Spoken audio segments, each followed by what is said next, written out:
السلام علیکم سامعین، میں آج آپ لوگوں کو اپنے گزرے ہوئے یعنی مردوں کو کس طریقے سے اصال ثواب پہنچایا جائے، سورہ نجم کی آیت نمبر 36 سے 39 تک کا میں ترجمہ کروں گی۔ کیا اسے ان باتوں کی کوئی خبر نہیں پہنچی جو موسیٰ کے صحیفوں اور ابراہیم کے صحیفوں میں بیان ہوئے؟ اس نے وفا کا حق ادا کر دیا۔ ایک کوئی بوجھ اٹھانے والا دوسرے کا بوجھ نہیں اٹھائے گا، اور ایک انسان کے لیے کچھ نہیں مگر وہ جس کی اس نے صحیح کی ہے۔ سامعین، یہاں اشارہ ولید بن مغیرہ کی طرف ہے جو قریش کے بڑے سرداروں میں سے ایک تھا۔ ابن جریر طبری کی روایت ہے کہ یہ شخص پہلے رسول اللہ علیہ وسلم کی دعوت قبول کرنے پر آمادہ ہو گیا تھا، مگر جب اس کے ایک مشرک دوست کو معلوم ہوا کہ وہ مسلمان ہونے کا ارادہ کر رہا ہے تو اس نے کہا کہ تم دین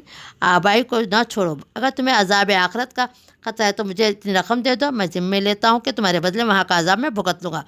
ولید نے یہ بات مان لی اور خدا کی راہ پر آتے آتے اس سے پھر گیا، مگر جو رقم اس نے اس مشرک دوست کو دینی طے کی تھی وہ بھی بس تھوڑی سی دی،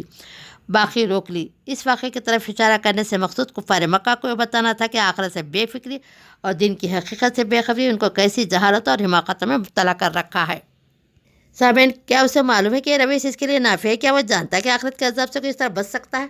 سامعین، آگے ان تعلیمات کا خلاصہ بیان کیا جائے کہ حضرت موسیٰ حضرت ابراہیم کی صحیفوں میں نازل ہوئی تھی۔ حضرت موسیٰ کے صحیفوں سے مراد توریت ہے، رہے حضرت ابراہیم کے صحیفے تو آج دنیا میں کہیں موجود نہیں ہے۔ یہود و نصارہ کی کتب مقدسہ میں بھی ان کا کوئی ذکر نہیں پایا جاتا، صرف قرآن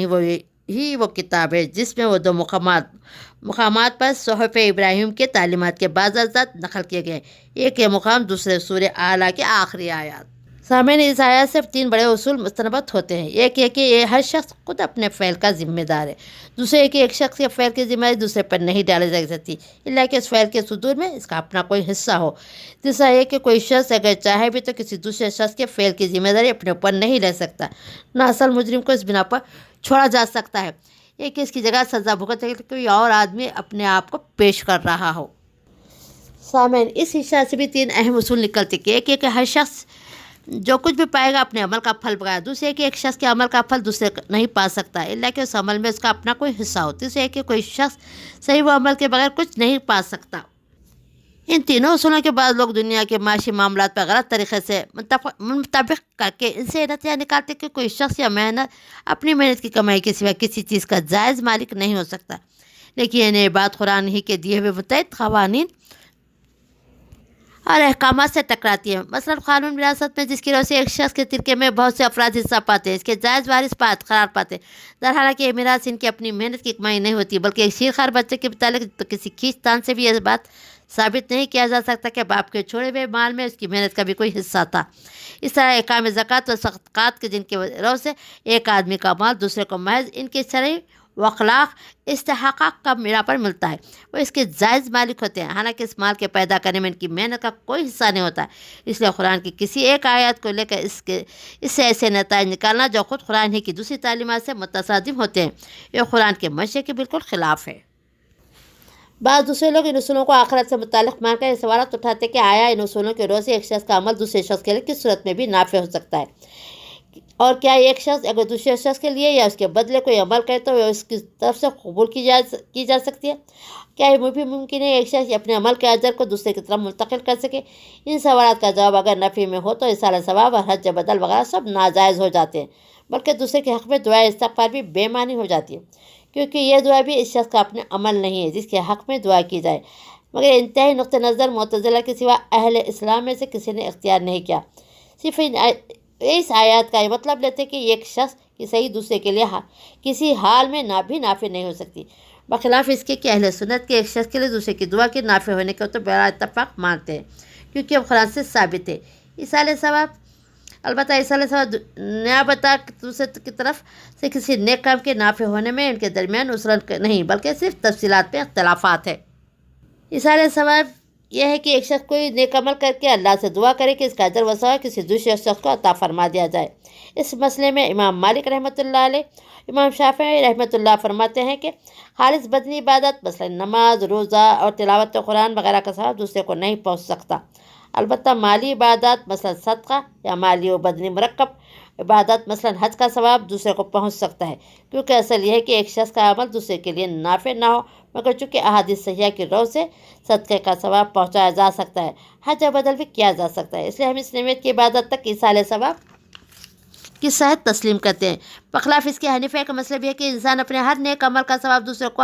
حبا کر سکتا ہے، خواہ وہ نماز ہو یا روزہ یا تلاوت یا قرآن یا ذکر یا صدقہ یا حج و عمرہ۔ اس کی دلیل ہے کہ آدمی جس طرح مزدوری کر کے مالک سے یہ کہہ سکتا ہے کہ اس کی اجرت میرے بجائے فلاں شخص کو دے دی جائے، اس طرح وہ کوئی نیک عمل کر کے اللہ تعالیٰ سے یہ دعا بھی کر سکتا ہے کہ اس کا اجر میری طرف سے فلاں شخص کو عطا کر دی جائے۔ اس میں بعض اقسام کی نیکیوں کی مستثنیٰ کرنا ہے اور بعض دوسری اقسام کی نیکیوں تک اسے محدود رکھنے کی کوئی معقول وجہ نہیں۔ یہی بات بکثرت احادیث سے بھی ثابت ہوتی ہے۔ بخاری، مسلم، مسند احمد، ابن ماجہ، طبرانی فی الاوسط، مستدرک اور ابن ابی شیبہ میں حضرت عائشہ، حضرت ابو ہریرہ، حضرت جابر بن عبداللہ، حضرت ابو رافع، حضرت ابو طلحہ انصاری، حذیفہ بن اسید الغفاری کی متفقہ روایت ہے کہ رسول اللہ صلی اللہ علیہ وسلم نے 2 مہینے سے لے کر اپنے اور اپنے گھر والوں کی طرف سے قربانی کیا، دوسری اپنی امت کی طرف سے۔ مسلم، بخاری، مسند احمد، ابو داؤد اور نسائی میں حضرت عائشہ کی روایت ہے کہ ایک شخص نے رسول اللہ صلی اللہ علیہ وسلم سے عرض کیا کہ میری ماں کا اچانک انتقال ہوگا، میرا خیال کہ اگر انہیں بات کرنے کا موقع ملتا تو وہ ضرور صدقہ کرنے کے لیے کہتی، اب اگر میں ان کی طرف سے صدقہ کروں تو کیا ان کے لیے اجر ہے؟ فرمایا ہاں۔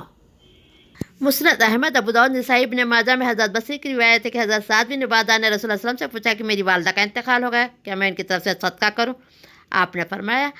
ہاں۔ اس مضمون کے تحت دوسری روایت بھی حضرت عائشہ، حضرت ابو ہریرہ، حضرت ابن عباس سے بخاری، مسلم، مسند احمد، ترمذی اور ابو داؤد اور ابن ماجہ وغیرہ میں موجود ہے، جن میں رسول اللہ صلی اللہ علیہ وسلم نے میت کی طرف سے صدقہ کرنے کی اجازت دی اور اسے میت کے لیے نافع بتایا ہے۔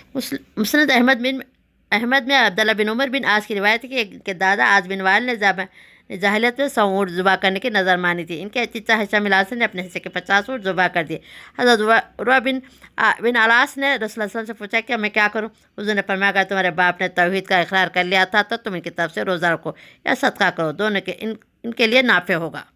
حضور صلی اللہ علیہ وسلم نے فرمایا جس شخص کا قبرستان پہ ایسا گزر وہ 11 مرتبہ قل هو اللہ احد قل هو اللہ احد پڑھ کر اس کا اجر مرنے والوں کو بخش دے تو جتنے مردے ہیں اتنا ہی اجر عطا کر دیا جائے گا۔ ایک کثیر روایت جو ایک دوسرے کی تائید کر رہے ہیں، اس سے عمل کی تصریح کرتے ہیں کہ سال ثواب نہ صرف ممکن ہے بلکہ ہر طرح کی عبادتوں اور نیکیوں کے ثواب کا احساس ہو سکتا ہے۔ اس میں کسی خاص نوید کے اعمال کی تحسیس نہیں ہے، مگر اس سلسلے میں 4 باتیں اچھی طرح سمجھ لینی چاہیے۔ ایک یہ کہ اصال ثواب اسی عمل کے ثواب ہو سکتا ہے جو خالصاً اللہ کے لیے اور قواعد شریعت کے مطابق کیا گیا ہو، ورنہ ظاہر ہے کہ غیر اللہ کے لیے شریعت کے خلاف ہو، جو عمل کیا جائے اس پر خود عمل کرنے والے ہی کو کسی قسم کا ثواب نہیں مل سکتا قطع کہ وہ کسی دوسرے کے طرف منتقل ہو سکے۔ دوسری بات یہ ہے کہ جو لوگ اللہ تعالیٰ کی ہاں صالحین کی حیثیت سے مہمان ہیں ان کو تو ثواب کا ہدیہ یقیناً پہنچے گا، مگر جو وہاں مجرم کی حیثیت سے حوالات میں بند ہیں انہیں کوئی ثواب پہنچنا متوقع نہیں۔ اللہ کے مہمانوں کو ہدیہ تو پہنچ سکتا ہے مگر امید نہیں کہ اللہ کے مجرم کو تحفہ پہنچ سکے۔ اس کے لیے اگر کوئی شخص کسی غلط فہمی کی بنا پر ایصال ثواب کرے گا تو اس کا ثواب ضائع نہ ہوگا بلکہ مجرم کو پہنچنے کے بجائے اہل عامل ہی کی طرف پلٹ کر آئے گا، جیسا منی آرڈر اگر مسل علاقے کو نہ پہنچا مسل کو واپس مل جاتا ہے۔ تیسری بات ہے کہ ایصال ثواب تو ممکن ہے مگر ایصال عذاب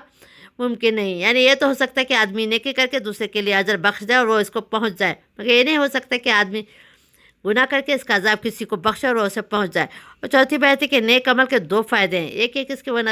وہ نتائج جو عمل کرنے والوں کو اپنے روح اور اس کے اخلاق کو مرتبط ہوتے ہیں جن کی بنا پر وہ اللہ کے ہاں بھی جزا کا مستحق ہوتا ہے، دوسرے کہ وہ اجر جو اللہ تعالیٰ بطور انعام اسے دیتا ہے اسے اعلی ثواب کے تعلق سے پہلی چیز سے نہیں بلکہ صرف دوسری چیز سے ہے۔ اس کی مثال ایسی ہے جیسے ایک شخص ورزش کی کر کے کشتی کے فن میں مہارت حاصل کرنے کی کوشش کرتا ہے، اس سے جو طاقت اور مہارت اس میں پیدا ہوتی ہے وہ بہرحال اس کی ذاتی کے لیے مخصوص ہے، دوسری کی طرف وہ منتقل نہیں ہو سکتی۔ اسی طرح اگر وہ کسی دربار کا ملازم ہے اور پہلوان کی حیثیت سے اس کے لیے ایک تنخواہ مقرر ہے تو وہ بھی اسی کو ملے گا اور کسی کو نہ دے دی جائے گی، البتہ جو انعامات اس کی کارکردگی پر خوش ہو کر اس کا سرپرست اسے دے دے اس کے حق میں وہ درخواست کر سکتا ہے کہ اس کے استاد یا ماں باپ یا دوسرے مصروں کو اس طرف سے دے دیے جائے۔ ایسے ہی معاملہ اعمال حسنہ کا ہے جو ان کی روحانی فوائد قابل انتقال نہیں ہے، ان کے جزا بھی کسی کے منتقل نہیں ہو سکتی، مگر ان کے اجر و ثواب کے متعلق وہ اللہ تعالیٰ سے دعا کر سکتا ہے کہ اس کے کسی عزیز و قریب یا اس کے کسی محسن کو عطا کر دیا جائے، اس لیے اس کو ایصال جزا نہیں بلکہ ایصال ثواب کہا جاتا ہے۔